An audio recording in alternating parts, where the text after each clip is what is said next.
কেউ আছে দূরে দূর প্রবাসে, কেউ আছে কারাগারে। চলার পথে কত যে স্মৃতি মনে পড়ে বারে বারে।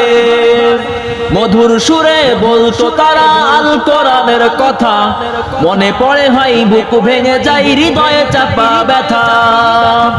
কেউ আছে দূরে দূর প্রবাসে, কেউ আছে কারাগারে। চলার পথে কত যে স্মৃতি মনে পড়ে বারে বারে।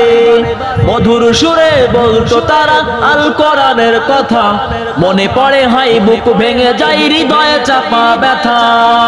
কবে যে আবার আসবে ফিরে বিজয় বীরের বেশে, লাখো কোটি প্রাণ পথে রয় দিনকে ভালোবেসে, দিনকে ভালোবেসে। আমি চিনি না আজহারে, চিনি না আনসারে, চিনি না আমির হামজা, কোরআনের পথে কথা বলে যারা তারাই আমার কলিজা। আমি চিনি না আজহারে, চিনি